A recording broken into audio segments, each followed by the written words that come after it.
Hello and welcome to the Ice Guys. This is the show that takes you into the world of the National Hockey League. Every game, every day, from a betting perspective. With pro sports handicappers, Ian Cameron, Alex B. Smith, and various guests from the world of hockey and sports betting. And now, here's your host, Ian Cameron. Welcome to the Ice Guys, Wednesday, December the 3rd. Ian Cameron, Alex B. Smith with you, ready to break down the Wednesday NHL slate. Not a bad card, not a bad Wednesday slate. You know, it's always a little less than normal on a Tuesday or Thursday, but still some good games to break down. We'll recap Tuesday's action in just a minute, but first, before we get to that, I know everyone's going to be excited about this. I'm pretty sure we have some breaking news for you. This is breaking news from the Ice Guys.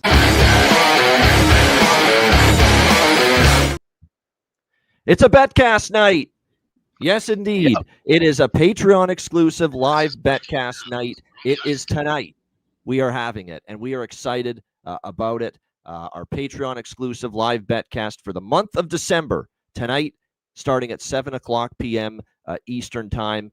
We decided to have it early in the month because, look, people are going to be traveling. It's going to be hectic later in the month as we get closer to Christmas and New Year's. We wanted to have it earlier in the month, and we wanted to have it on a night where we could pick a night where there's just, a few early games that we'll really be able to focus on and give you a nice solid, 3-hour Betcast. It'll be just like the first Patreon Betcast in November. We're not going to go all night, but we'll give you 3 hours, 7 p.m. to 10 p.m. Eastern Time. We'll take you through the conclusion of the 3 early games tonight: Dallas, New Jersey, Buffalo, Philadelphia, Winnipeg, Montreal. We'll definitely go through those 3 games, and we will basically sign off whenever the last of those 3 games, Winnipeg, Montreal, concludes. So we're excited about it tonight. Another Patreon-exclusive live Betcast. So again, exclusive to Patreon members. Very important to point that out. So again, $10 per month, patreon.com/iceguys, Patreon exclusive live Betcast. We are excited about it. It's fun. It's a little more of a, cozier crowd, if you will. We have less people because it's just our Patreon members, but it kind of makes it even more, VIP, if you will, a VIP type of experience with the Betcast. So again, there you see it. Patreon exclusive live Betcast tonight. That's actually Wednesday, not Tuesday. Wednesday, December the 3rd, tonight, starting at 7 o'clock p.m. Eastern Time. DM or email. Obviously, any of us, if you're Patreon members, obviously, and we will make sure we get the link to you. We've just posted the announcement about it on the Patreon page as well. So if you're not watching the show right now, but you're a Patreon member, you're now finding out, obviously, about the Betcast as well. So like I said, we're excited about it. 7 p.m. to 10 p.m. Eastern tonight.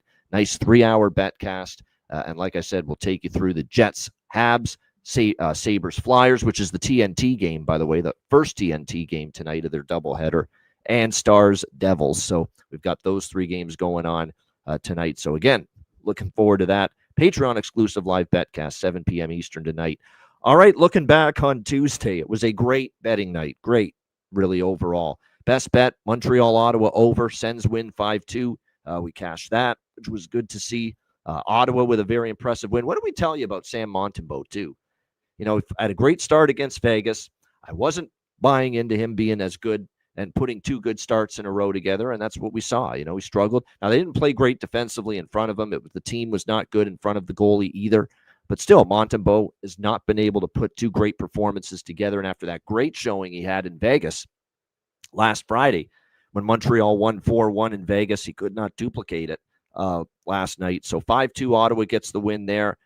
Boston falls short of their comeback bid. Detroit hangs on 5-4. We did end up cashing the Boston team total over 2.5, despite the Bruins losing that game. We just said we're going to have to start hammering this when Gibson's in net, because Gibson's been giving up 4 goals or more repeatedly in his starts, and he did so once again last night for Detroit. But the Red Wings do get the goal support, run support, if you will, for Gibson, and get enough to defeat the Bruins 5-4. The Islanders snapped the red-hot Tampa Bay Lightning win streak, and they beat the Lightning 2-1 last night. So a nice win there for the New York Islanders, a much-needed win. It's been a struggle on this homestand for them after the great road trip. So Nice comeback there. And you knew, I guess, at some point Tampa had to lose with all the injuries they've been dealing with. But last night they end up falling to the New York Islanders. Toronto, plus price, cashed a ticket there. The Leafs 4-1 victory over the Panthers. Watching that game last night, Alex, and seeing how Toronto controlled the flow, pretty much start to finish, controlled the flow. Florida's in big trouble, man. I'm almost at that point now with Florida. They really are. I know that they're talking now that Cool Mint is going to be back by the end of the month.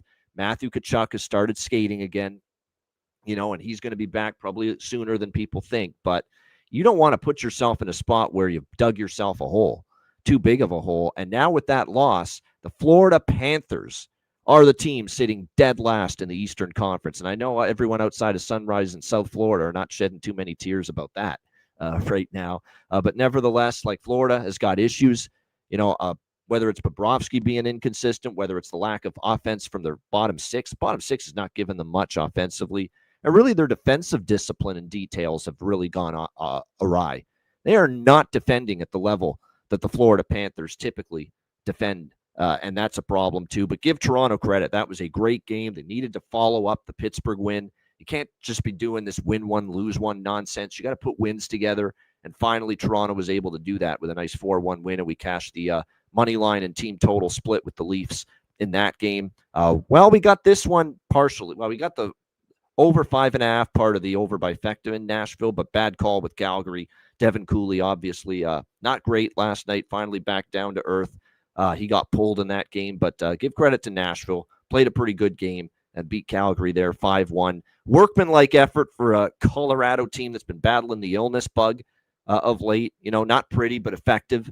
3-1 workman-like win against Vancouver last night in that game. And how about the performance, once again, of Jesper, the Brick Wallstead right now for the Minnesota Wild. Unbelievable performance again. Highlight reel save with the right pad in the second period. If you didn't see the game live, make sure you see that save. It was incredible. He was just rock steady. You know what I love about Wallstead? His positioning is good. He's on top of his angles. He's very athletic. He can move. He can make acrobatic saves. And he's got such calmness and poise in between the pipes as well. It's just been very, very fun to watch. I'll be honest, it's more fun to watch because we've been betting on Minnesota a lot lately with Jesper Wallstead in net, including last night. That was a great result. We had Minnesota first goal, first period, plus 150. That's now 7 of the last 8 home games. The Edmonton Oilers have given up the first goal of the game. Happened again last night. We had that. We had the plus 130 underdog winner with Minnesota. That was Alex's best bet on the show yesterday as well. So great to hit that. It was a little hairy when Edmonton got that power play with 30 seconds left, but Minnesota was able to close it out. 1-0 shutout and another Rembrandt from Jesper Wallstead in that game. Very entertaining game with Chicago and Vegas. It really was. This was a really good hockey game. The overtime was nuts. Absolutely insane. Even in a losing effort in a shootout 4-3, Connor Bedard was sensational again.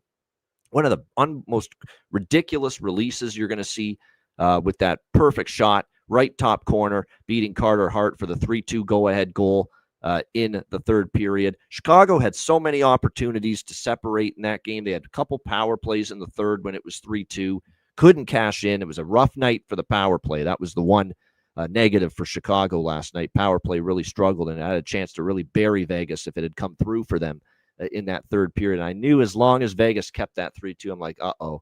You always have that feeling. Look out, watch them tie it. They did. Obviously with Braden Bowman, 3-3 late in the third. The overtime was crazy. Give Carter Hart credit. I thought he was really shaky early. He got better as the game went on. He was very good in the third. Couldn't do anything about the Bedard shot. He was really good in overtime, made a couple big saves. Of course, Knight had an unbelievable save against Hannafin in the overtime. Absolutely ridiculous stop. But then Vegas prevails in the shootout, albeit, even though Vegas won in the shootout, the Bedard shootout goal, I don't know if I've seen many better than that. Like the hands, the patience to open up the wickets and the 5-hole of Hart and to just snap it right through it, and just the patience, the poise, the hands, the stick handling, everything about that goal was just spectacular from Connor Bedard. Like I said, one of the better shootout goals I've seen. I know it's kind of hollow because it's in a losing cause, but still, that was a heck of a shootout goal there from Connor Bedard. 4-3. We went 5-2, by the way, in that game alone. Chicago goal in the first cashed. We had Chicago team total for the game. We had the over by Fecta, and we had a sliver of the draw at plus 410. The only things we missed on were Chicago first goal because Vegas got it, and then Chicago scored right after. And the other one we missed was the small piece of the money line on Chicago. That's it. 5-2 in that game, though, which was a great game, great betting result. And then we ended the night with, look, I'm glad I went ahead with this. I did end up taking a small bit of Washington here. I taught myself in. I didn't trust LA. I know long flight, coast-to-coast travel from the game against the Islanders on the road to LA. Not the greatest spot for Washington, but I'm like, this is dirt cheap for this team that's on a win streak right now. And I don't trust LA. And sure enough, the Capitals get the 3-1 road win last night against the LA Kings in that game. And yeah, the offense has just gone dry. 100%, says Tim, our good buddy in the chat, one of our great Patreon members. I'm sure we'll see him on the Betcast tonight. Yeah, they're not scoring right now, and that's sometimes what can happen for this LA Kings team. And they're in one of those offensive droughts right now, no question. Alex, your thoughts on a very busy Tuesday? Yeah, busy Tuesday. The two games that I watched the most, obviously, were the Wild game and the Hawks game. And that Wild game, that's huge to get from Wallstead in the midst of a hot run to have him steal you a game. Because essentially that's what that was. Anytime you talk about 1-0, especially against a team like Edmonton and you're on the road, you're stealing the game. Like I said, you're making big saves. And then the Oilers pressed and had chances, but there's still, like I said, there's something off with that team.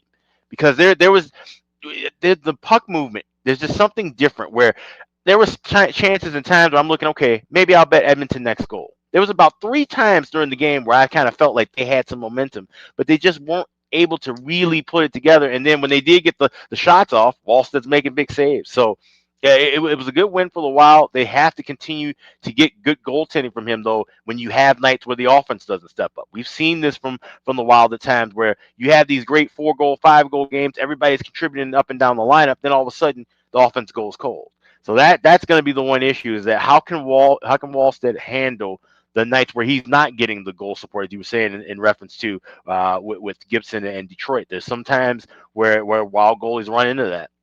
And that's the one thing you want to see. If he can overcome that, like I said, everybody was talking about grabbing tickets for him with the Calder. I know some people have Terry's got him at 30-1. Some people got 20, 25-1. We saw 10-1 now.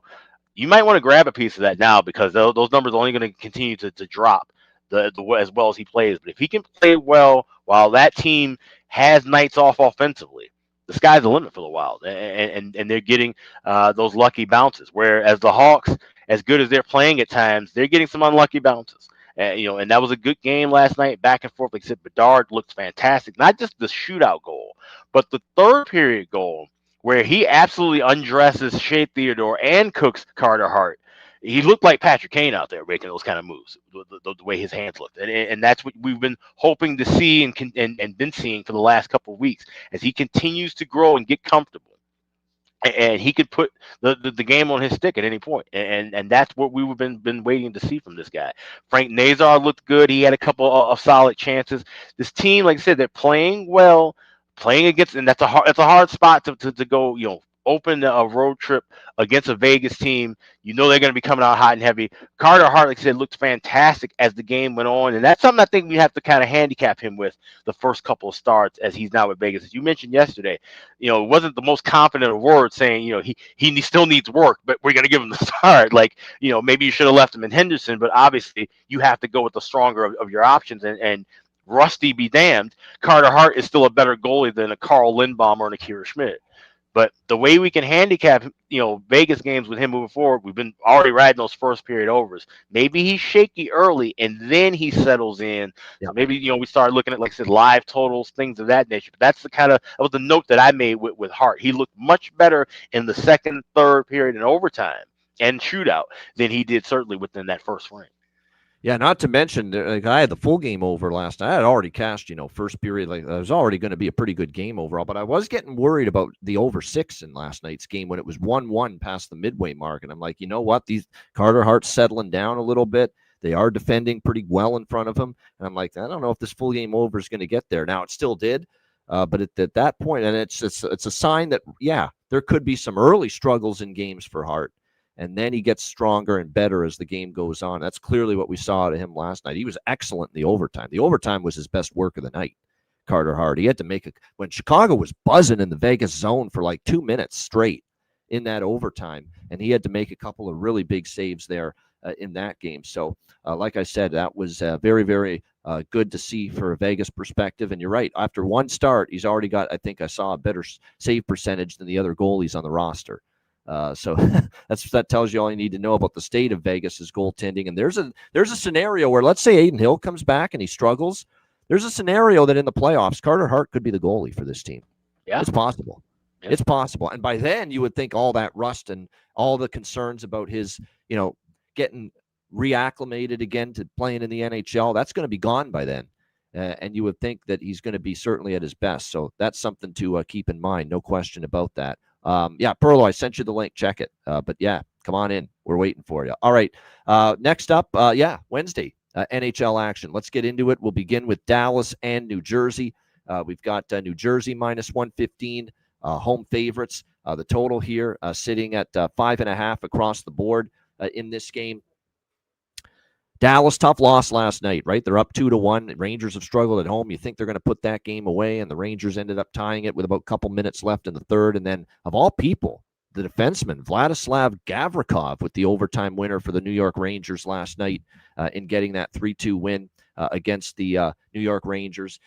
Back-to-back spot for them. And obviously the real unfortunate news for Dallas that Tyler Seguin injured his ACL last night against the New York Rangers, and he's likely done for the rest of the season, which is very unfortunate. You hate to see that. Obviously, this is a guy where the odometer is getting close to the end as far as the Tyler Seguin's career. So you don't know how many opportunities he's going to have to participate in the Stanley Cup playoffs, and to see that happen to him is just awful news.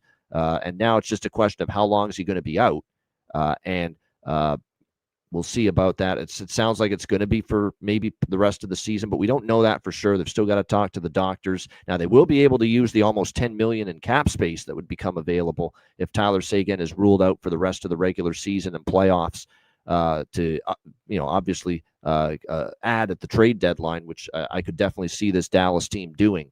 But like I said, that's an unfortunate loss for them. And a veteran player like Tyler Seguin.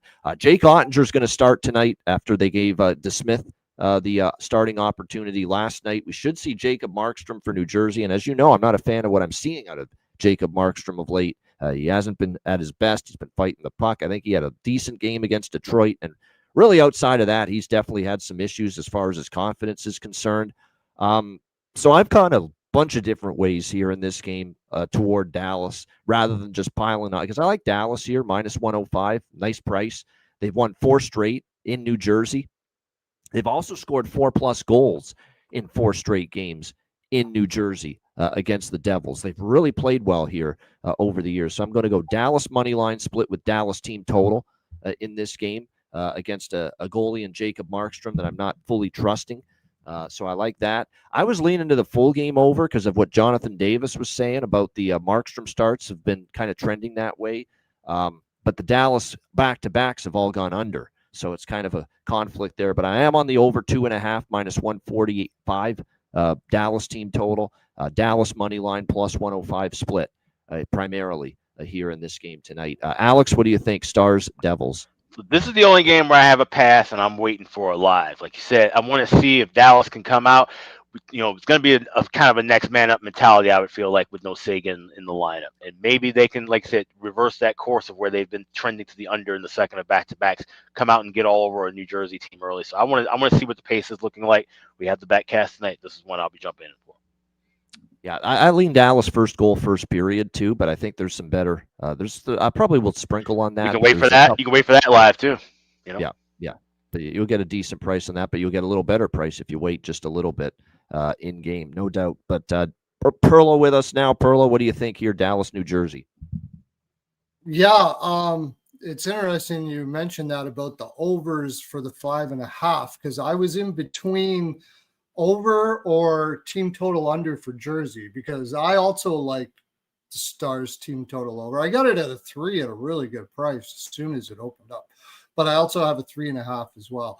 But I mean, Yeah, if we're I looking want to towards point an out under, you can't get 2.5 better than -145. So if you don't want to pay that price, lay that kind of juice, you can get the 3 at something a little bit better. Two and a half is a great price too at -145. But I mean, if I like the team total over and I don't like the over, I guess I'm going to go New Jersey team total under as well. I think that's why I'll go here rather than the over. I did put a little bit on the draw. The main thing, the reason why I did that, it is 3 games in 4 nights for the Stars. It really depends on how they react to that Seguin news. Is it going to be like kind of a downer and let's get home, or is it going to be let's go play hard and for Seg? So I think it's probably the latter. So I'll take the team total over. But Jersey's been playing to a lot of draws, and I could see it happening. And I took the Stars at -105. I just don't. Even when Jersey was winning there, I'm kind of upset with myself that I took them over Columbus, because I was saying on my show that I don't like the way they're winning. They're not looking good winning. And then they lose to Columbus. And I don't trust Sheldon Keefe to correct anything. I've mentioned that several times before. I think he's a terrible coach, and I think they would be a lot better if they switched him out. But that's what I have in that. I do think Ben will have a great game for his bro there. So I got him for a goal and an assist. He's getting over 1.5 shots and Rantanen over 1.5 shots in a parlay. That should hit. I mean, I've been hitting that pretty much every time Dallas plays, and it's been hitting every time. Hintz is. I'm gonna figure that maybe this will be one more shot. He was hot for a while. He's kind of cooled off, and I'm gonna take Bork. He's going up on the second line plus 600. I'm going to give him a shot that he steps up there and plays hard for his team after the second loss. Oh, Meyer over 3.5 shots and Gritziak over 2.5 shots.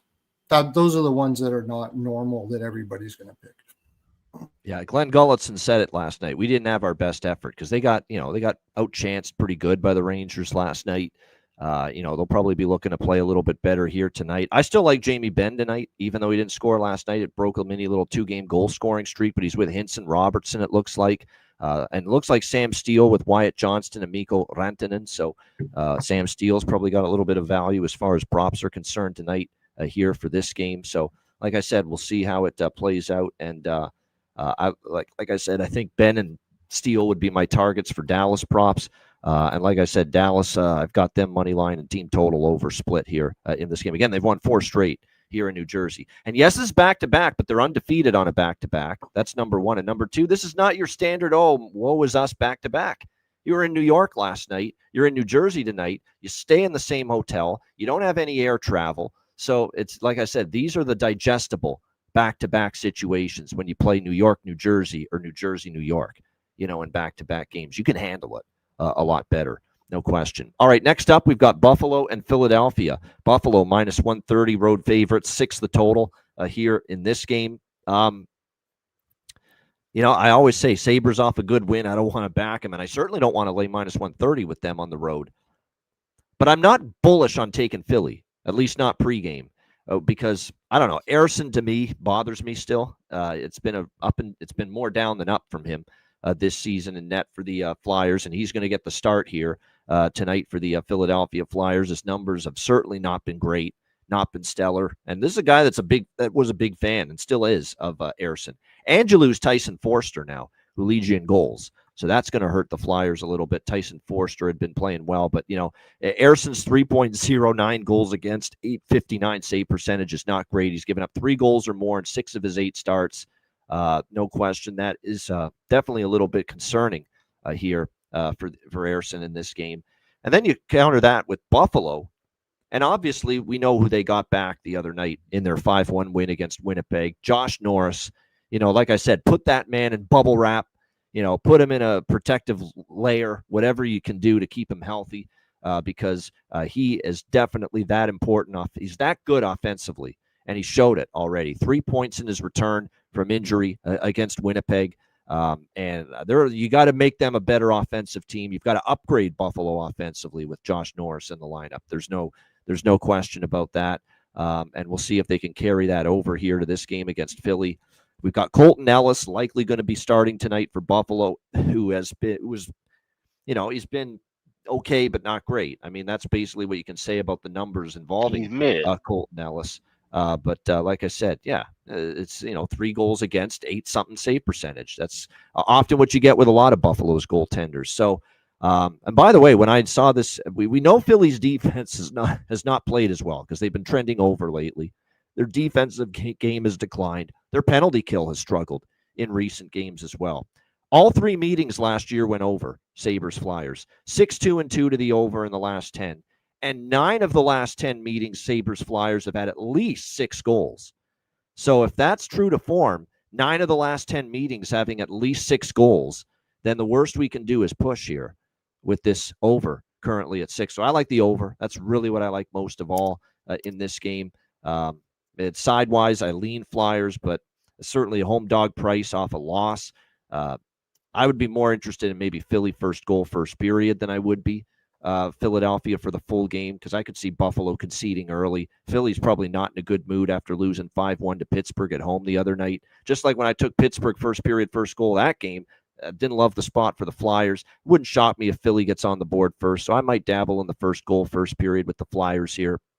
But primarily over 6 is the look for me in this game. Alex, what do you think? Sabres, Flyers. I did bet over 6 as well. I got minus $1.15 earlier this morning. I played a little smaller because, of course, with it being a bet cast night, we'll look to grab 5.5, and I think we can get 5.5, possibly some plus money. I'm not crazy about this being a high-scoring game early. I think this could be kind of a slow start and then open up. So you can grab the 6 now for a little piece and then add on if you're going to join us in the bet cast, or just full on wait and grab 5.5 again. But I do like goals here in the spot.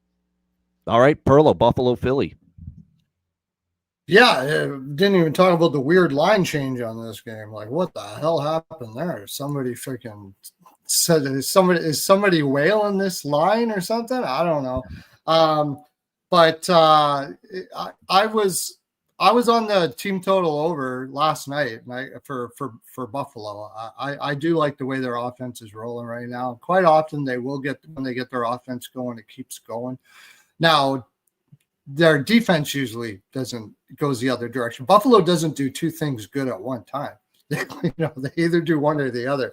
So I think that will keep on rolling. And with Ersson in that, I'm not an Ersson fan. I don't think I think if they get 25 shots, they can get 3 here. And I got it at plus 100 last night. Also like the over quite a bit as well. Philadelphia is going to be coming hard. After that Pittsburgh, I can't see them not coming hard after that Pittsburgh game. The only thing that would have me a little bit concerned is if they're it's preaching defense because they lost 5-1. And if that's the case, Buffalo's probably going to win it. There's no reason for that here. You got Ersson in that, go out and score goals, and I think that's what they'll do. So I got Philly also as well to score the first goal, but I also got the over 1.5 and both teams to score in the first period as well. I think this is going to be hot in the first period. Buffalo's coming off feeling good, feeling confident. Feeling like they own the world, and they'll probably do really good in the first period. Then they may get up a little bit, and then Philly will wake up in the third and take it. So I got 3-3 exact score, the draw, and I don't know who's going to win in overtime. But I do like the 3-3 before overtime exact score here.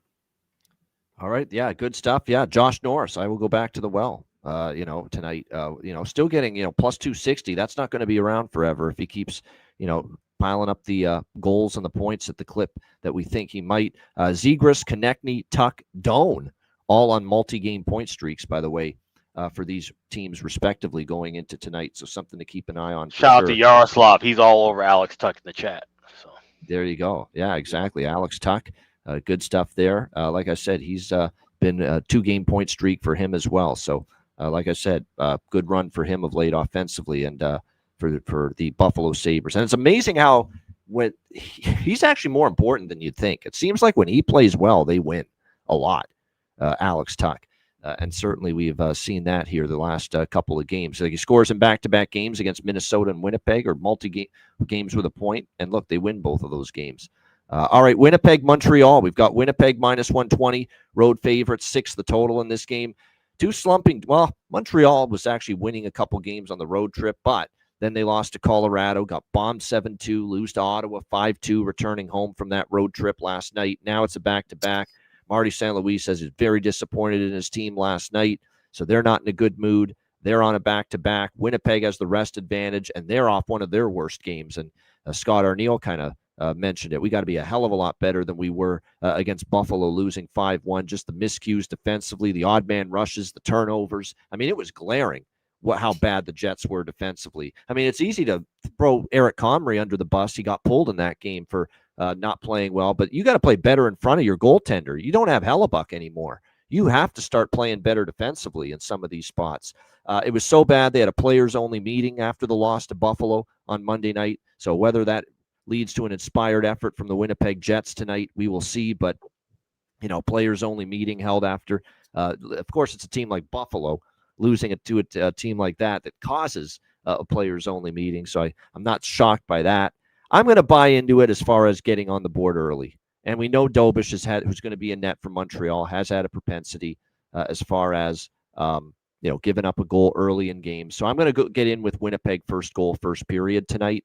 Now, you could say Montreal's chomping at the bit to bounce back, too, because that was a tough loss last night. But I like Jets' first goal in first period, to come out strong a little bit here tonight in this game, coming off the loss to Buffalo, the players-only meeting. I like that quite a bit. This is a bet cast. I have the over by Fecta in mind, but I'm going to wait to see if I can get 5.5. Because I do think, because you saw Montreal give up 7 to Colorado, 5 to Ottawa, their last 2 games, Winnipeg giving up 5 to Buffalo on Monday, and both teams really angry and frustrated and upset about their defensive play. Winnipeg the last game and Montreal each of the last 2 games. I think we could have a slow start. That it could take, a few minutes for this game to warm up offensively. All the more reason for me to wait and try to get the overs live tonight during the betcast. Alex, what do you think here? Jets, Canadians. Yeah, I will be getting heavier into this game live, but I did take a shot small with the Habs at even money because I saw that number move to now minus $5, $10. So I did grab that earlier today, but I'll be looking to grab more, especially like I said, you like Jets to score first goal, first period. So we should be able to get about plus 130 and plus 140 if that cashes through. I do also like the draw here. This is one of 2 draws I have. I got this at plus 340. And that just kind of predicated on, if the Jets need to have a great effort, they can just hold on and at least get a point out of this game. Cross-conference teams, not really in each other's way. This is a draw season setup. And we've seen a few of these games within the series go to past regulation. So do like the draw pregame, little piece of half, small pregame, but we'll be trying to jump on more in-game along with that first period over as well. Yeah, that's another reason why I'm waiting for live overs and I don't love the over at all in this game pregame. So I'm going to wait for better numbers, better prices, but I feel compelled to ride the Montreal over streak. It's been nuts. It's like 16-2 or 17-2, 17-3. Like, it's just been crazy. The Montreal game's going over the total. We've talked about it endlessly on this show for the last few weeks, but there's going to be smaller over bets for me in game because I am a little bit concerned that the defense focus really is strong tonight for both teams coming off, Montreal just gave up 12 goals in the last 2 games combined, and Winnipeg just gave up 5 to Buffalo. And they know that defensively is where things have to improve. So that does concern me about loving anything over the total in this game tonight. Perlo, what do you think here? Winnipeg, Montreal. Yeah, you can have meetings all you want. You can talk about it and get upset about it. That's true. There's some truth to Do that. whatever you want, but you're slow. You're old and slow. You look terrible. Yeah. You've looked terrible this whole road trip, not just the end of the road trip, the beginning of the road trip to the end of the road trip. Because the game's moving too fast for the Jets, and especially some of those blue liners. Like Logan Stanley looks terrible in some of these situations. Oh, lately. gosh. Yeah. Well, I don't want to pick on him, but he's the one that stands out. He looks really bad. It's been rough. And he's not very good. That's the problem. They're not very good. I'm sorry. I love Jonathan Toews, man. The guy had him a poster up on my wall. Yeah. He's been brutal. Brutal. Yeah. Sorry. We hate to say it. We were cheering for the guy. These Montreal guys are going to go out there and play defense against these guys. They're going to see how much faster than they are, and they're going to freaking crush them. I think tonight. I think Winnipeg will try hard. Yeah, sure. They got a lot. Just of give me the veteran first guys. goal, and then you can do whatever the hell you want after. Okay, that. cool. Yeah, I don't mind that first goal because I like the over first period. So both teams to score is fine with me. But I got Canadians ML. I got team total over 3 last night at plus 100. I know they haven't been scoring, but this is the perfect place to start right here. Comrie and net and a slow ass Winnipeg team on the road. Was it 7-game road trip? My gosh, what are you going to talk about? You're going to talk about the fact that you're dead tired and you're old. So I got Canadians ML second period and full game, just a little bit on either one of those. I didn't put a lot on it, but this is my lean, and I'm about 1.5 units split here, and it's great that you got a live betcast because we can do the show. Do the betcast, and then Winnipeg will come out and just bust ass, and everybody can laugh at me for saying what I just said. But that's my lean on it right now. Anyways, I don't see it. I think this is a perfect spot for Montreal. There it is. Just a reminder. There it is. We just announced it at the beginning of today's show. Patreon exclusive live betcast tonight, 7:00 p.m. Eastern time. We're excited about it. We invite all our Patreon members to tune in. And of course, also join us on the stream. Excited about it. Looking forward to it tonight. Again, this is going to be just a nice shorter 3-hour betcast. We'll be on for the early games, but we will also be on for the. Depends on when the Winnipeg-Montreal game ends. We might be on for just the beginning of the 2 late games with Utah, Anaheim, and Washington, San Jose, but only if the Winnipeg-Montreal game is still going at that point. But yeah, we will be on for the conclusion of the 3 early games for sure, and looking forward to that. So 7:00 p.m. till about 10 p.m. Eastern time approximately tonight. So make sure you join us if you're a Patreon member. We are definitely looking forward to it. All right, next up, we got 2 games left. They are the late games. We've got Utah, Anaheim. We've got Anaheim minus 110, even money, both sides, 6.5 the total in this game. You got Anaheim coming back home following a mini little sojourn on the road for the Ducks, that little 2-game Midwest trip to Chicago and St. Louis, where they lost 5-3 to the Hawks after having a 3-0 lead and not able to bring it home. And then they bounced back and they beat St. Louis 4-1. This is where you got to give Joel Quenneville a hell of a lot of credit. Okay, the 5-3 loss was disconcerting, and we were talking about how they got to kind of fix their defensive issues. He made a couple little subtle adjustments with the D and with the penalty killing units going into that game against St. Louis. And look what happened. They defended better as a team. They made life easier on Ville Husso. The penalty kill was terrific in the win against St. Louis. Now, I'm not going to make it sound like St. Louis has obviously been struggling, but still, that's a tough turnaround. Coaching and adjusting on the fly on a back-to-back on the road, that's Coach Q, man. Creative coaching, quality coaching matters, okay?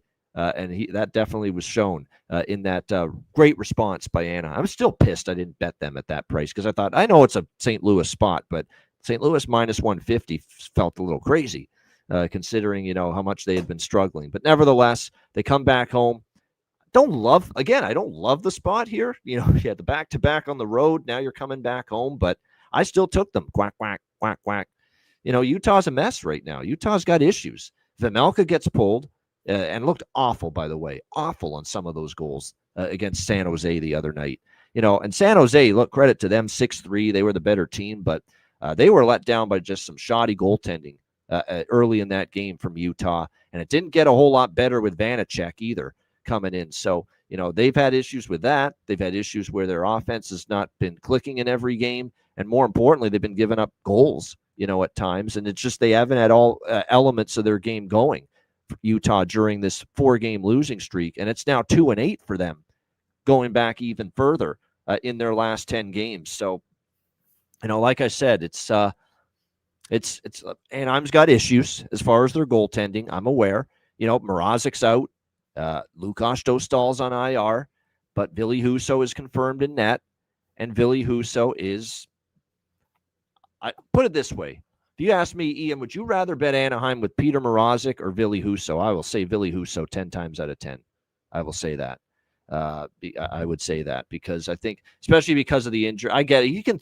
Mrazek can play well, and he's had a couple of good games this year, no question. But Ville Husso, to me, I thought he came in and played very well against St. Louis. Now, he did have the little element of, playing against his old team that probably got him all ramped up, to play well. But, I do trust him a little bit more than an aging, injury-riddled, decrepit, Mrazek at this stage of his career. I don't know where Utah is going to go in net because Vejmelka gets pulled. He's really had a couple of shaky outings. Vanacek, do you really trust him? So Andre Tourigny's got a tough decision here, and we don't have a goalie confirmed yet for Utah in this game. But, for me, I'm just going to go ahead and take Anaheim minus 110. Total-wise, here's the thing. Anaheim, I'm not betting unders without Dostal. I've said that. No unders for me with Anaheim without Dostal. But Utah just gave up 6 goals and just got ripped up by San Jose. Anaheim is trying, I think, to really gradually tighten things up, knowing Dostal's not there. So, there's reasons to think both teams try to play a little bit more of a cagey affair tonight. But I still won't be betting any unders in Anaheim games without Dostal. Alex, what do you think here? Utah, Anaheim. Yeah, this is an interesting game. I took a little piece of the draw based off of series history. But this is one where I lean more with Anaheim and probably will grab some Anaheim in game. This is one that the Ducks making adjustments, Coach Q making adjustments with the defense. The thing that we're worried about more with Anaheim, at least I am, is their goaltending. And like you said, the difference between Mrazek and Husso, it really isn't that much. Mrazek, like I said, the issue is just, his durability and injury issues. That obviously puts him in the lower category.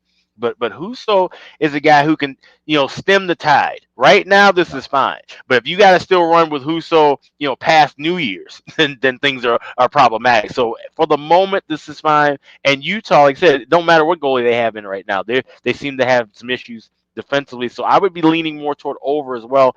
Good live game for me, but only thing I have pregame is the draw. I grab plus 350. 3 of the last 4 meetings have gone past regulation. Good stuff indeed. By the way, someone that should circle for props is Seneca. Beckett Seneca, 8-game point streak entering tonight for the Anaheim Ducks. And he's really done damage against Utah already. If you look at the head-to-head numbers earlier when they faced each other this season. So, he is definitely in a good zone right now. Like I said, an 8-game point streak right now for Beckett Seneca in this game. So, like I said, he's been obviously, there's been a lot of players in good form right now offensively for the Ducks. Leo Carlson, Chris Kreider, Mason McTavish is on a 4-game point streak. But Beckett Seneca, just, if he's going to start doing this, look, just makes them, you can't shut down everybody. And when you got multiple players going like they are right now for Anaheim, it's tough to stop. What do you think here, Perlo? Utah, Anaheim? Yeah, I'm a little bit on the opposite with you guys here, believe it or not. You look at, they had the terrible thing that happened with Keller's dad. And I think it's kind of taken a little bit of time for kind of them to get their bearings here. It's like some things are more important than the game. But Rico and I were on the show last night. Rico brought up, he really has a gut on this, and I kind of get it. It's like they're heading to Canada after this. They haven't won in a while. There has been that sort of difficulty. I just feel like this is the rallying cry game for them. They're leaving the United States. They're going to Canada. I think you're going to see them come out really hard in this game. This is a great betcast game because if they come out slow, like you're saying, I'm switching. But if they come out like I think they're going to be coming out here, you got Husso. That was a huge game for him in St. Louis. I think it was huge. Playing against his old team. I could see him being a little bit of a kind of spot here. It's just sort of a nothing game in comparison. And Anaheim in general is, I think, coming in a little fat, where Utah is coming in with a lot more to need to win in this spot. So I actually like Utah in this spot. Full game, not so much. But I do like the over in this game. I think Anaheim might want to try to play defensively all they want. But if Utah's coming out like I think they are, I don't think they're coming here to try to shut Anaheim down. I think that would be a foolish move, to tell you the honest truth.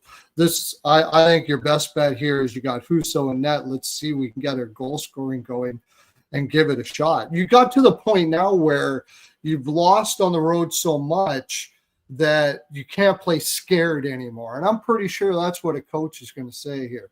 coach is saying, we have nothing to lose now. All we have to do is go out and play the game. This just feels like it. And it feels like Keller really bringing this team together and having a good one here today. So I like the over 6.5. I like both teams to score in the first period. I like Utah over. I got Utah over 3 at -140. A little bit on the ML, and I like Utah first period puck line. I think Utah is going to have a really good first period here. And then I got a fun little one because I think they are going to come out really hard, and I think they're going to set the pace. And with the 2 goaltenders that are likely in there, I got first period a goal in the first 10 first period. And then I also have a goal in the first 10 in the second period. And I got that at +115 at 0.2 at FanDuel for a quarter. I got Keller over shots a lot here for all the reasons I just said. That's one of my biggest ones. And for all my props, go over to Perlo's NHL POW. This is, not a 3-hour program, so I can't put all my props. That's true. You're right. Yeah, I think Perlo's got me beat in volume, and that is saying something right there, no doubt. Yeah, I mean, it's been a obviously nightmare week for Clayton Keller. I mean, obviously with the passing of his father, and I think I think that's part of it, Jonathan. That's a great point. Maybe he's hit a wall emotionally, mentally. It's like you go through a grieving process, and then it really does hit you maybe a week or even 2 weeks later that, man, he's gone, and when you lose a parent. So from that standpoint, and it comes back and forth in waves. I can tell you that firsthand. So yes, no doubt. And you're going to have moments where just all the memories, come back, and you're in that spot where it just hits you all over again like a ton of bricks. So like I said, we're feeling, the sympathy for him. There's no doubt it's been a tough, trying time, no question about that. Like I said, this is not a great scheduling spot for Anaheim, so there's some truth to what Perlo said. This could be an opportunity for Utah to get out to a start early, but boy, they're scuffling. They're scuffling. I get not taking Utah here, no doubt about it. Yeah. They're scuffling. That's why they're in a really bad way on the ice. They've got obviously the captain Keller dealing with his personal situation off the ice. So yeah, it's tough times right now for Utah. For me, it's tough to back them, but I applaud you for trying to do so. All right, next up, we've got Washington and San Jose. Washington -150, road favorites. Total here 6 across the board. You know what we're doing here. San Jose +130. Now, look, I know Washington we're going heads up here against a really good red-hot Washington team. I get it. They're playing really good hockey. They're scoring goals right now. But this is where I think they hit their stumbling block. They had the one stopover on the road against the Islanders, and they won that game on a Sunday afternoon. Then you fly out to Los Angeles. You play the Kings last night, and it's a very hard, heavy type of game, and grind your way to victory in that game. That's exactly what the Capitals did. And now, back-to-back, 3rd and 4 nights, New York, Long Island to L.A. travel, and now L.A. to San Jose travel, 3rd road game in 4 nights. This is where I think it catches up to Washington here a little bit. Tough spot against a speedy, fast, rested San Jose Sharks team that is going to be able to really come after Washington in waves and really test the mobility, the freshness, if you will, of this Washington blue line, which, look, still has some aging pieces on it. Let's not kid ourselves. A lot of these guys are on the back end of 30 years old on this Washington blue line. And obviously Chikrin's played great, but Fehervari's up there. Carlson's up there. Matt Roy and TVR even have been around a long time now. And speed and the puck movement, like the Will Smith goal is a perfect example of that in the second period against Utah the other night, where he's just moving the puck so quick that the other team just can't react. And you could see instances of that here tonight. In this game against Washington, where they're just the puck movement and zip, bing, bing, bing all over the place with their great puck movement and obviously incredible skill that this team has with the young core. It could be a challenge on a back-to-back where travel fatigue and physical fatigue and mental fatigue sets in when you're playing 3 and 4 on the road with significant east to west travel. So I think that could catch up a little bit here to Washington. So yeah, for me, I'm going to go Sharks money line team total over split, which is usually the way I've gone about it back in the Sharks here. And plus we get Charlie Lindgren, the weaker of the two netminders tonight in this game compared to Logan Thompson, who got the start last night for the Washington Capitals. So Lindgren, I like over by Fecta a little bit too, but I like the San Jose looks more. That's where I'm at. So I'll sprinkle an over by Fecta. I think it's worth a shot here. I think San Jose will really try to crank up the pace of the game, knowing who the opponent is, Washington, and the 3 and 4 that they're playing on the road. But certainly I like the San Jose money line and team total over split. And again, with the these San Jose team totals, talked about it in the Utah game, and we'll talk about it the other night, and we'll talk about it again here. You're getting cheap prices. And then this is not nearly as cheap, but still minus 128 at FanDuel for an over 2.5 on San Jose with their team total. So I like it. What do you think here, Alex? Final game, Washington, San Jose. Yeah, I'm all over San Jose as a dog here in this spot. And like I said, I just felt like with Washington, the travel and the spot, this just seems like a place where they can get tripped up. We've seen San Jose play this Caps team well. Some weaker San Jose teams play some better Caps teams and give them trouble, especially at home. This just seemed like a good spot. Once again, the back the Sharks, the dog. I didn't take team total here. May look to grab that at a cheaper price a couple minutes into the game. I'm seeing 128 to 135. I can get something maybe closer to 110 range. Pick them or plus price. I'll add that too, but I definitely like the Sharks here, and I do have a bargain bin in this contest. We need that Uncle Phil clip for what Ryan's saying. How many games in a row have we lost fading Washington? We? I had Washington last night against LA for a small piece. Who's we? It's not me. Can't be including me in that question.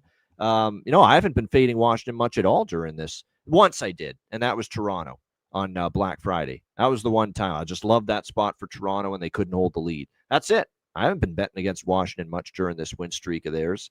But last night I was on Washington. I think tonight's the night. I really do. And it's not just that I think tonight's the night. It's San Jose's undervalued every night right now. They are 9-2 at home in their last 11 home games, okay? 9-2 in their last 11 home games. And they've beaten teams as good or better than Washington at home during this 9-2 stretch at home. So, like I said, I think combined with the tough spot for Washington, San Jose showing an ability to punch up in weight class. I think Sharks have the potential here to get another home W tonight. What do you think here, Perlo, tonight, San Jose, Washington? Well, there's a couple more things too. This is just was this just a 2-game road trip out west, and then they're going back to play Columbus. They're going back to play division opponents after this. This is such a letdown spot for them. It's not to mention I've been saying all along that I'll start fading San Jose when they start playing teams they already beat, and they haven't played Washington before because there's still this. There's still this perception, especially with these That's an interesting theory. So you think on the second look, San Jose is going to struggle against some of the better teams. Yeah. Then they're going to be like, well, wait a sec. We better go into the room and study this team up a little bit because nobody has done that for 5 years. And I'm sure Washington wasn't sitting there before they went out to LA and study San Jose after this game. And they got Columbus and they won the game the day before. It's a perfect spot for San Jose. Absolutely. So, I got San Jose first period, San Jose team total over 2.5. What I do is I'll go heavy on 2.5 and I'll put a little bit on the 3. So like a unit and a quarter, and then if they get the 3.5, then I get both. And if not, I cover my 2.5 a little bit. So if it doesn't work out that way, but also for sure, this is the one thing Washington will do is shoot. They're the 5th highest shooting team in the league, and San Jose is 30th in shots against, and you have Askarov in that. Over 25.5 saves for Askarov. That's for sure. And of course, all the normal stuff, Smith for a goal, all that kind of stuff like that for sure. That is the one little powder keg that could explode eventually at some point in San Jose's face. They are subjecting their goaltenders to high volume shots. Yeah. Some pretty good danger chances at times. And at some point that's going to be a concern for them. But Askarov's been handling it extremely well. He's been great. Outside of Wallstedt, I don't know if there's a younger goalie in the league playing better right now than Yaroslav Askarov for San Jose outside of Wallstedt, of course. There's no one better than Wallstedt right now as far as a young goalie, but Askarov's been great. He has been confirmed just a few moments ago, by the way, so I was expecting him anyway. I didn't expect Nedeljkovic to get this start. It is indeed going to be Askarov. So like I said, they are in a wild card spot. Yes, San Jose's in a playoff spot right now. Yeah. Like I said, slow down, easy for those of you saying San Jose is going to make the playoffs now. We got lots of hockey left. December 3rd.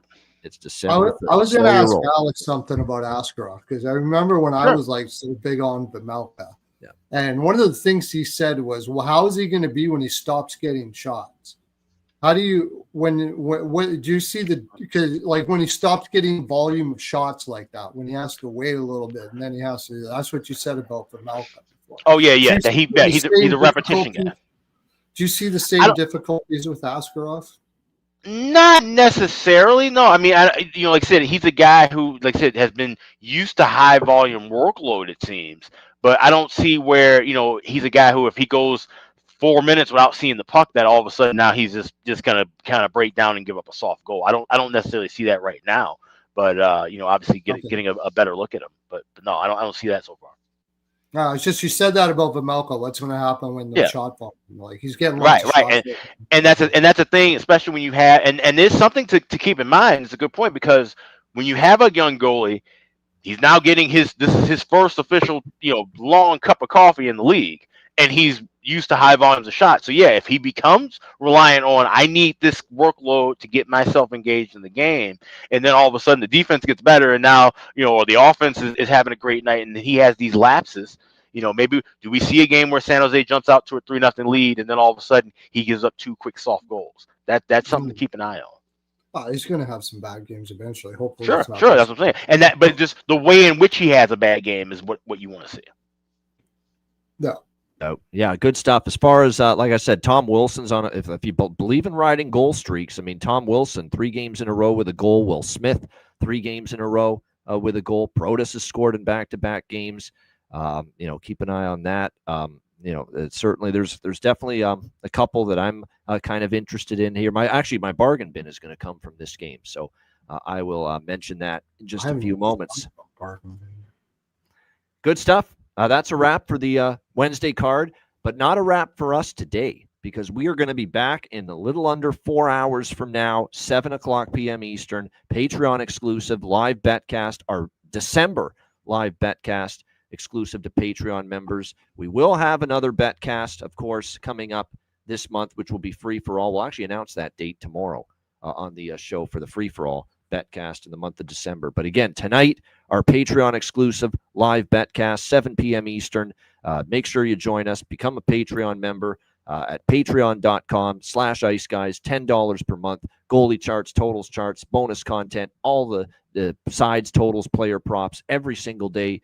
The betting card posted on the Patreon page. So make sure you check that out. And, of course, access to our exclusive Patreon live betcast tonight. Get on board. Your subscription and membership goes a long way to supporting the show and keeping it going long term. $10 per month. Patreon.com/iceguys. And also check out the Ice Guys store, iceguys.myspreadshop.com. Cyber Week is here. For the next 5 days, you can save 20% off all items in the store. This is a great time to get Christmas gifts under the tree, and you want to get them now because, like I said, things are coming in hot and heavy, and with the weather and shipping and things of that nature, you want to have it in time. So take advantage of this 20% off all week long. Hit the redeem button at the page, add your things to the cart, and 20% will be taken out at checkout. That's Cyber Week for the next 5 days, 20% off at iceguys.myspreadshop.com. Take advantage. Cyber Week, 20% off any item at the store, and do it now because you still might get it by Christmas Day if you get it now. So all the more reason to take advantage of that. Yes, iceguys.myspreadshop.com. Oh, yeah, I forgot, wizardsportspicks.com. Make sure you check them out. I'll be doing Beyond the Lines for Thursday. Check it out, wizardsportspicks.com. 7-2 all sports last night over at the website. So make sure you check out the premium picks from all the great handicappers. I'm there. Alex is there. Matt Robinson's there. It's a great group, great streaks going on across the site. So check it out, wizardsportspicks.com. And yes, I wanted to highlight Jonathan's comment. Washington looked very uninterested last night, which speaks volumes about how bad that was for Los Angeles. Washington looks uninterested, and LA still loses last night, that game to the Washington Capitals. Yeah. Good. Looks good on that Jim Hiller I couldn't resist saying that. All right, bargain bin special of the night and best bets coming up right after we hear from our great Ice Guy sponsors.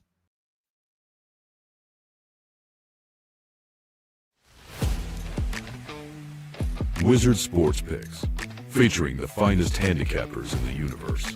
Sharp insights, trusted picks, and relentless results. We strive to help you become consistent winners. This is Wizard Sports Picks.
Kings and Queens shop.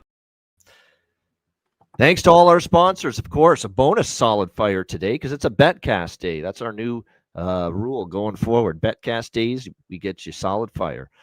Check it out, Royal Cannabis, royalcannabisshop.com, 20% off with promo code ICEGUYS. All right, bargain bin special of the night for this Wednesday. Alex, we'll start with you. Bargain bin special of the night.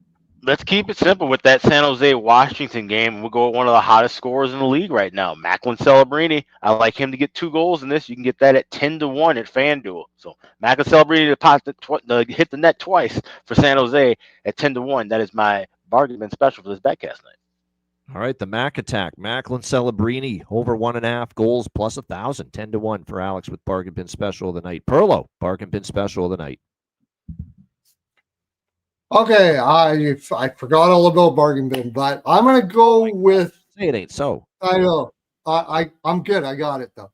I think with Seguin going out there, I think Big Ben there. Those guys are close friends. I think he's gonna have a big game today. I'm gonna take him at plus 380 to score a goal for Dallas, and I'm gonna take Norris to get 2 points again. I'm gonna do that. All right, there you go. Josh Norris. Why not ride the hot Andy? Certainly looked like the no rust for him coming back. He was terrific against Winnipeg, so we'll see if he can continue to make an impact offensively tonight for the Buffalo Sabres on the road in Philadelphia. For my bargain bin special of the night, Washington, San Jose. This player's on the second line right now for the San Jose Sharks, and he scored one of their goals the other night against the Utah Mammoth in that 6-3 win. His you know what his social media handle is? Hockey God. Hockey Gaud. Adam Gaudette. Pretty good actually nickname there. Username. Adam Gaudette, San Jose. Plus 510 is the best price out there right now with him. So Adam Gaudette, San Jose, plus 510 up on the second line. We will go with that for bargain bin special of the night for this Wednesday. All right, best bets. Wow. 3-0 sweep from me, Alex, and Matty Rob on the Tuesday show. We'll see if we can duplicate that with a 3-0 best bet sweep tonight with the three of us. Alex, start with you. What do you like for best bet? Head right on back to the Shark Tank. Give me the home team plus 130, like San Jose, to end this run of the Caps right now. So give me the home team as a dog, San Jose on the money line. San Jose, plus 130. Do you know the way to San Jose? All right, San Jose, plus 130 for Alex. Best bet. Perlo, best bet. Well, that was my side as well. So I always take 2 because I'm not here very often. So I'll go with props again. I like Norris to get 2 points. I like him to score. Over 1.5 shots is minus 120 right now for him to get 2 shots on the top line. Yeah. That's my biggest bargain bin. And I'm going to go with that Askarov over 25.5 saves.